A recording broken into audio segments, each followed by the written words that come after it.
Charlene McKenna, Lesley Manville. Lesley Manville. Of course, Jack Lowden and Brian McCardie. So thank you to them for joining us, and to you again.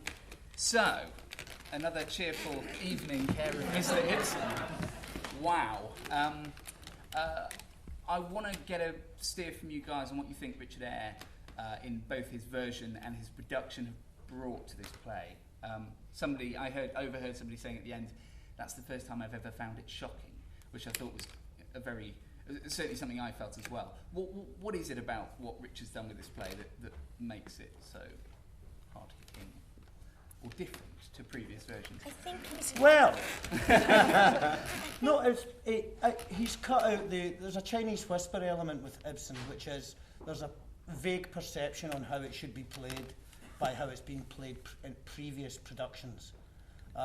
And he cut away all the fluff. He did a literal he got someone to do a literal translation from the Norwegian, then he did his adaptation from that. So he cut out the middleman, and he's trimmed the fat off it. Really. Yes. He hasn't cut anything hugely, but he's kind of cut a lot of repetition that was necessary for the period it was written, which is no longer necessary, I think, now. So things like that. So I think what's really good about it is I think he's made it contemporary without losing anything to the original text. And he used a dictionary of the time to make certain he didn't use a word that wasn't around at that time. And it's very speakable. I think we all feel that those great, swathes and depths of emotion that we have to go to are sort of, and I use this word carefully, easier to do because the language is so speakable. And I think a lot of versions it's very stiff and rigid and archaic, and he absolutely he has made it modern without really using modern language.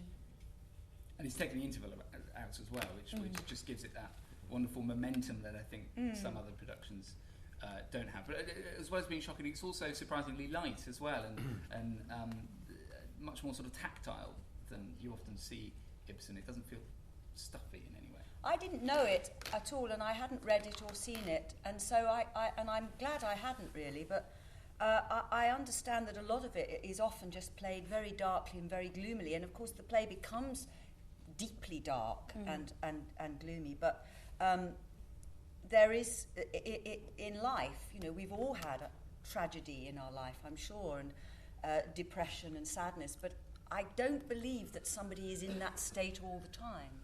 That through that you can be funny and sexual, and that's what makes human beings so fascinating and multi-layered.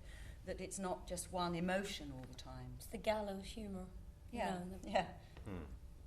There are aspects of the characters I hadn't noticed as well before. I mean, Charlene, your character's addiction to French and passion for Paris and all that sort of stuff that just really that's all. comes to the fore. Come from him. That's her get out of jail free card, or so she thinks. And you've obviously come from the Almeida Theatre into the West End. Adam, you're taking over from Will Keane. How's that for you? It's been a wonderful experience. I found myself in very early on. I thought this is an incredible production. I saw it several times, and it was, it's a fantastic cast. So I feel incredibly fortunate to be in it. And Will, in many ways, laid some of the groundwork. I couldn't come in. I didn't have carte blanche to kind of change everything I like. But actually, what I love about it, and with these guys, is actually in the playing of it, we're still discovering all sorts of things, and it seems to be, very fresh. They've obviously been doing it for 3 months, longer than me, and I guess had the benefit of Richard being around, which actually I didn't very much because he was doing Stephen Ward in the West End, so I spent most of my time with our assistant director and our stage management team for 2 weeks, and then I had these guys just for a week. So it was a bit of a roller coaster of a ride, but it was fantastic, and they've been fantastically supportive and great people. So and it was nice because we'd been doing it for 2.5 months at the Almeida, and it sort of forced us to re-examine what we were saying, because not that any of us ever just do it pat every night. Obviously, you can see from that what you've seen tonight, but it nevertheless made us kind of look at it, because you can't just do that response that you'd been used to doing, you know, because Adam was giving us a different nuance and subtlety, and so it was quite a nice, it was like a refresher course, really. Yeah. Put a different angle on certain moments, I can imagine. I don't want to hog too many of the questions, because I have a feeling there'll be quite a few from the floor. So I'm going to hand it over to you guys now. If you have something you'd like to put, please do raise your hand. Yes, of course you can. I'd like to thank you all very much. I found it completely mesmerising. And the set is fantastic. I know, as well. isn't it? Yes, which is really lovely to see. And it's interesting that the way it has been sliced and pared down a bit, because so much happens in such a short time, and you all have such a vast journey, and you're all chucking the stuff out of us. It's like, oh my God. Cool. But it works very well, even though it's so pared down. So, you know, thank you, really, for that. Because it does work very well. It's interesting you mentioned the set, actually, because that's a whole other aspect of this production. There's almost another play going on back there. Is that hard? I'm looking at you, Charlene, because it involves you probably more than anyone else. I don't get to switch off. Yeah, I mean, are you just in character the whole time? Did you? Well, yeah. I mean, yeah. When we're back there, yeah. And that has to be very carefully choreographed as well to ensure that. Yeah. That you're not doing something ridiculous at a lovely moment between these two or something. You're right in the middle, like a tit. No, I try not to do any upstaging from behind them. But you have given me ideas now. The final night will be fun. Yeah. I did a Q&A last week by myself with a group of Americans who were over for a week to see a whole week of theatre, and some of them said to me they thought it was a mistake seeing people and that it was the stage management walking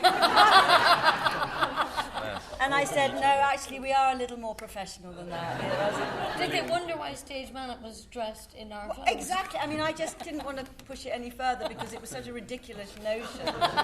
But somebody actually thought that it was a bit of an error, that you could see through the walls. Oh, wow.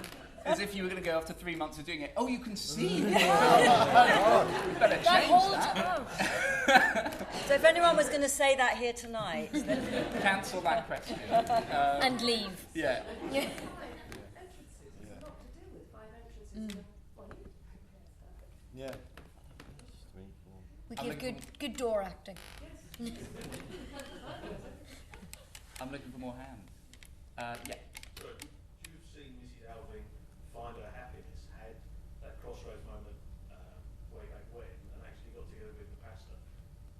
Given that her sense of duty would have impinged on the fact that he's actually working to the church, perhaps, and got another sense of duty. well, the great dilemma that Ibsen gives you in this play is amongst many of the dilemmas he gives you, is that the pastor is locked in a set of rules and a way of life, and that Helene has actually got the courage. And Ibsen wrote, as you probably all know from his other plays, if you've seen them, brilliant female characters who were breaking the mould, who were actually trying to. I mean, it was all on the birth of the suffragette movement, but they were actually trying to, break away from this hideous social lifestyle that they were being forced to live. And she is saying, look, I'm in this terrible marriage, I'm going to come to you. And she goes to him, leaves her marriage and says, please take me, I'm yours. And she's being truthful. She is saying, I can't endure this anymore. And because he is locked into what society expects of him, he is immovable. Now you could say, well, perhaps that was difficult for him because he is a pastor and she technically, she was married. But then why not in the 10 years since her husband's been dead, has he never made that move? She's been sitting there pining for anybody to come, and the pastor doesn't even make the effort. I think that's all true. I took the view that actually these characters are not set in stone. They have pasts and they have futures, and beyond and before and after the play, and that I also kept in mind that when this play was done, first off, it was banned in Britain for 10 years. They would not let this play be seen in Britain. It was so deemed to be so incendiary and outrageous. But actually, it struck me that actually there were probably a lot of people watching then who would have seen this and been appalled by the behaviour of Helen Alving and her son, and everybody, and would have probably actually felt a lot of sympathy and support and respect for the pastor, because it's a genuine argument that they have between, you know, morality and society, and he genuinely believes that this is how society functions. This is how society needs these rules. And it's not, it actually comes across in the sweep of history, in the sweep of, you know, modern times. He's not immune to modern times. He says, there are lots of lovely things in the play, little moments where he says things like, you know, I'm not saying that the stuff you're reading isn't attractive. So he has an element of sympathy. And I was really struck by that and thought, well, I don't want to play him or see him as someone who is just a cipher or is just you know, just stands for one thing. So going back to that point, we imagined that there was this meeting, there was this terrible few days. She ran away from her husband, she comes to my door, and I've obviously had feelings for her, but as a divinity student, and she was being lined up to marry this incredibly exciting Captain Alving, who was new in town and had, you know, I couldn't stand a chance with that. So when she comes and he's faced with that dilemma, I think it was a genuine dilemma, absolutely heartbreaking dilemma that he's faced with this woman who's going, and maybe for a day or two, you know. A day or two? Maybe. I always thought it was a day or two. I don't think it was half an hour.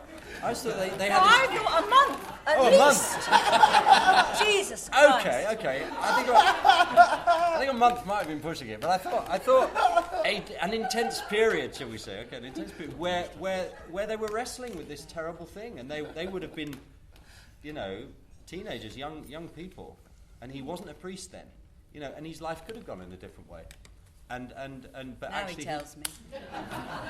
I was going to tell you sometime. But so I think that's what this production, I believe, sort of really brings out. Actually, is much more. It's seeing them as people. I've seen productions of this play where he's a priest and that's all. You know, there is no. You know, you see glimmers maybe of his. But Richard's adaptation has brought that out, hasn't it? This Definitely. Relationship between them, this unrealised love between them. He has brought that out a lot more. Yeah, so it's very rich to play. I find it, you know, and I hope it's the same for you. But I mean, I think it's it adds many layers to what happens between them. There's going to be an extra frisson of tension tomorrow night. Yeah. Only a day. How could we have lived for a day though? Yes.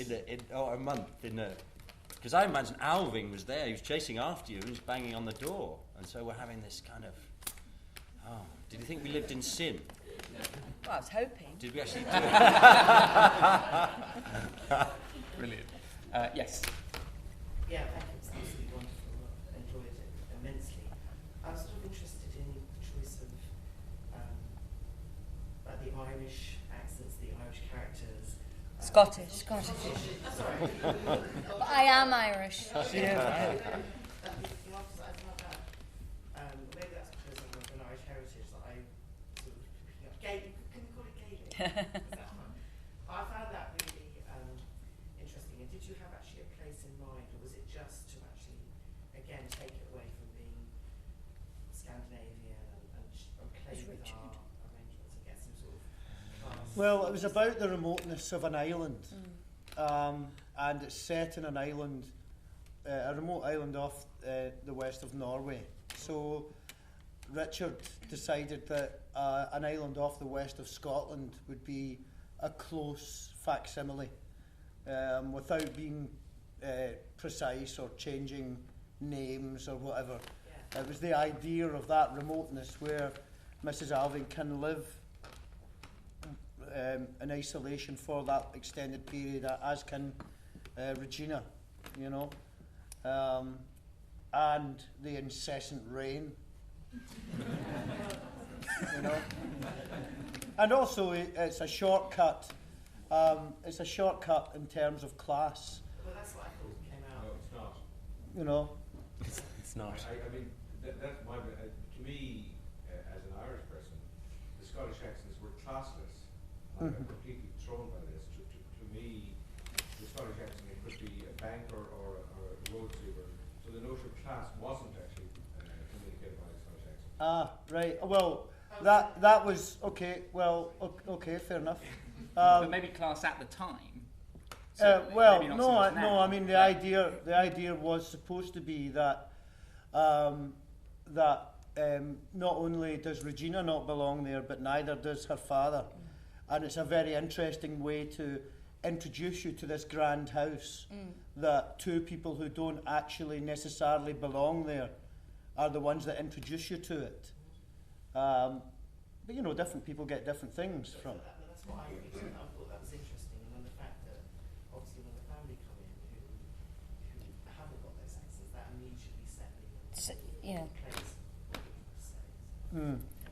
But in theory, the family could have had Scottish accents as well, just maybe slightly different Scottish accents. I don't. Yeah, but I think He is Scottish, I'm but Scottish. he plays it I'm English. actually Scottish. And I'm Irish, playing Scottish. Yeah. I think Taking a huge tangent. I think back. I think if because Richard's thinking about it back in that time, if it was set on that island, and there's a house like this, back then out there in Scotland, I mean, well, it is now. I mean, a lot of grand houses in Scotland. Well, there's no point getting into this. Go on, Jack. Well, there's a massive part of Scotland, a huge percentage of Scotland that's owned by a tiny bit. I mean, that's the same all over the world. Yes, exactly. But I mean, I think it's appropriate for this. If it's an easy, if to give an easy way out, this is a grand manor house, and I think at the time in Scotland, out there, I think it's kind of typical. And it is still to this day. There's a lot of English accents that live on Scottish Isles. I think. Well, yeah. That's right. Well, yeah. That's right. I think David Cameron owns a whole swathe of Scottish Islands. Okay, somebody else. Not about accents. Yes. I was just going to remark that obviously this was an amazing emotional journey, and I don't know how you can approach it every day. It must be very tough on you. Okay, just check everybody heard that. The lady was saying that it's a very intense performance, so how do they possibly keep it up day after day? But also I wanted to just say that there are two things mentioned in the play that we discuss as society all the time. It's assisting somebody very ill, dying, and also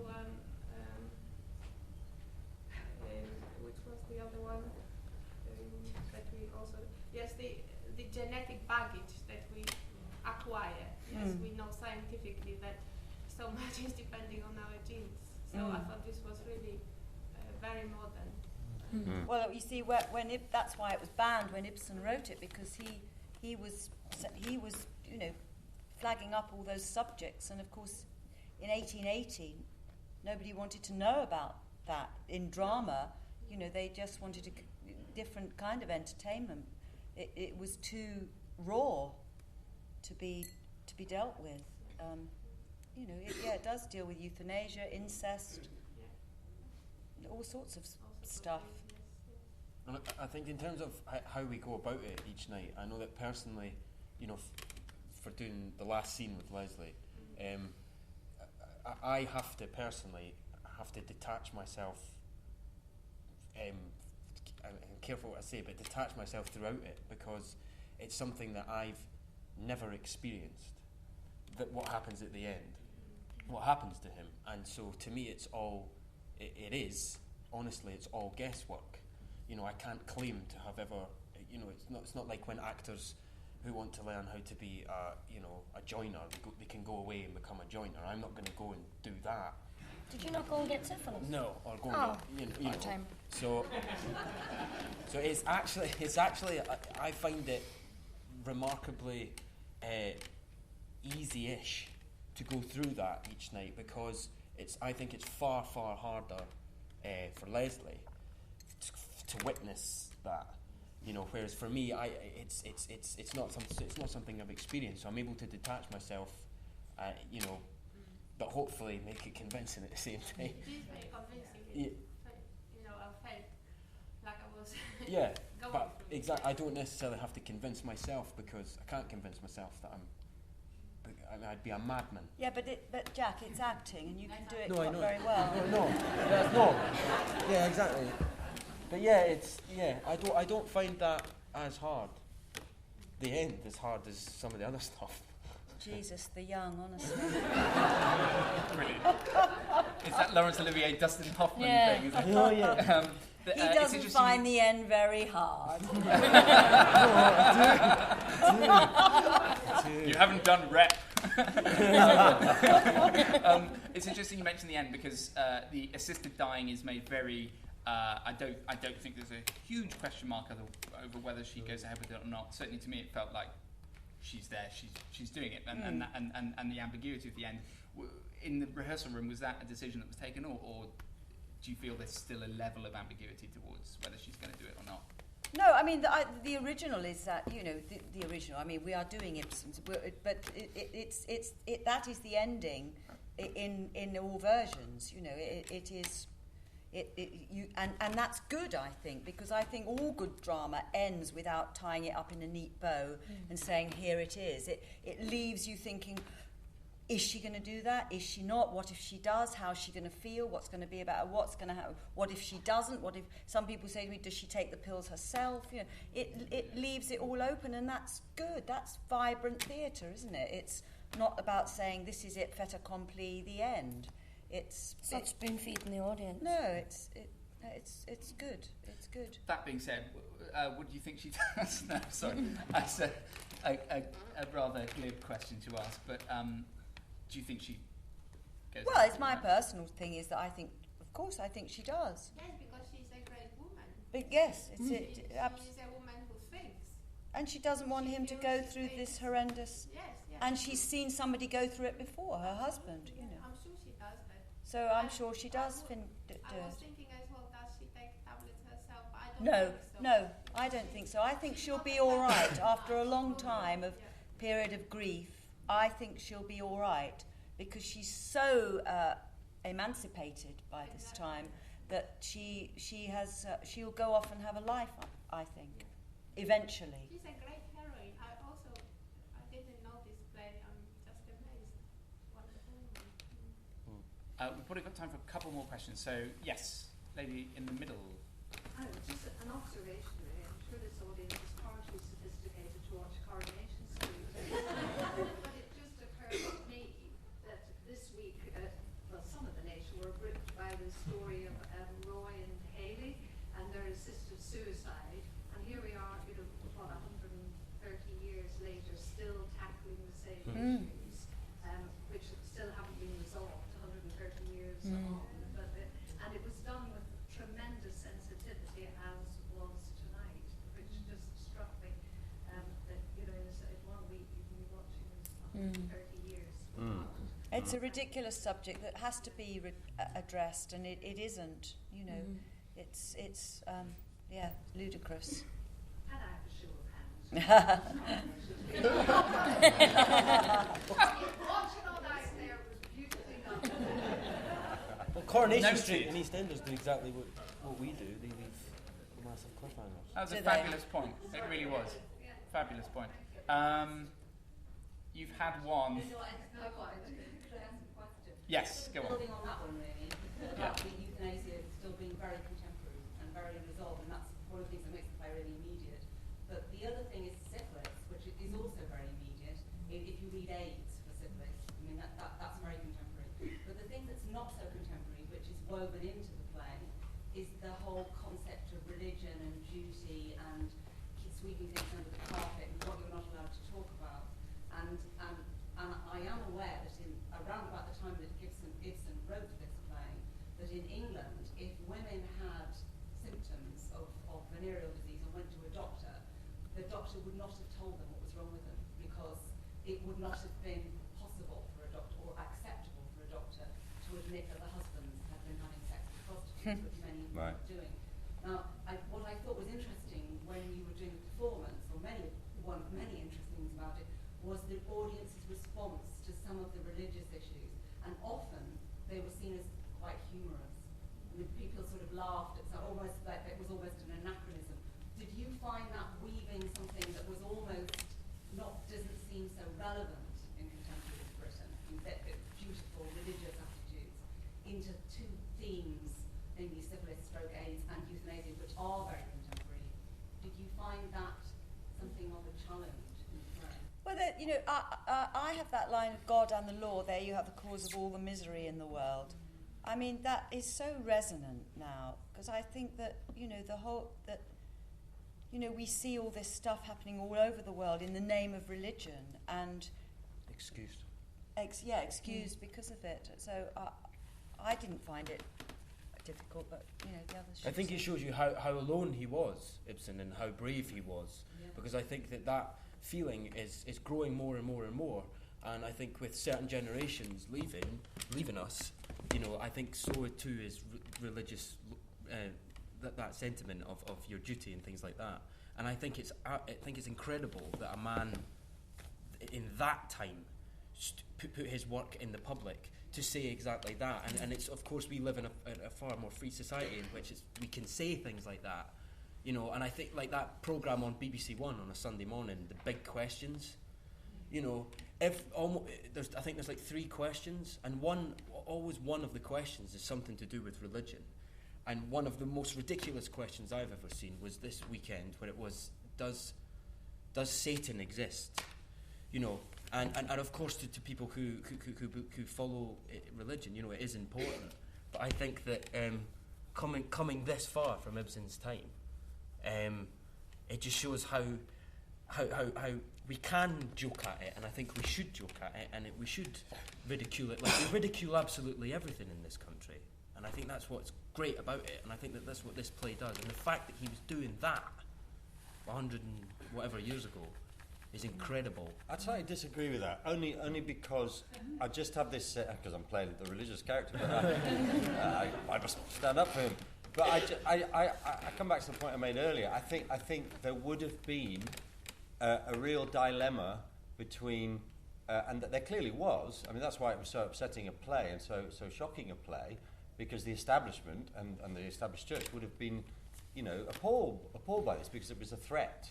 So the idea that something like this that could popularise sort of, what would have been seen as new ideas and anti-establishment ideas was obviously very, very hard for them to handle. I think we have a more tolerant view of religion now, and I think religion itself has adapted, to actually have a bit more of a sense of humour, if you want to coin a phrase, just in terms of being able to look at itself. But in its time, clearly, it was a massive, massive thing. But I don't shortchange that, because, I mean, if a contemporary audience finds it funny that he has these attitudes about insurance, I mean, I find that absolutely fascinating, that there must have been a massive debate going on in previous decades and centuries.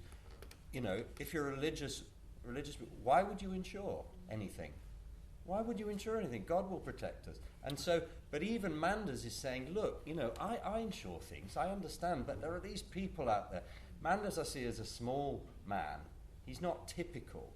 And so I personally didn't want to see him as this, he stands for religion. He doesn't. He's actually has some progressive thoughts, or he's prepared to allow some progressive thoughts. But he's faced with this woman that he had feelings for once upon a time. He hasn't seen for God knows how long. He stayed away because it was all too much. But actually he's coming back, and he finds it very hard to project his religious ideas onto her, this complete change of personality that he sees that she has. She's grown out of experience. She has had a terrible, terrible life, and has had to make terrible, terrible sacrifices. But actually, and when you're faced with that, and you're just faced with someone whose only recourse is dogma, his only recourse is what he stands for, it starts to look quite shaky and starts to look indefensible. So I'm not surprised that a modern audience finds it more amusing.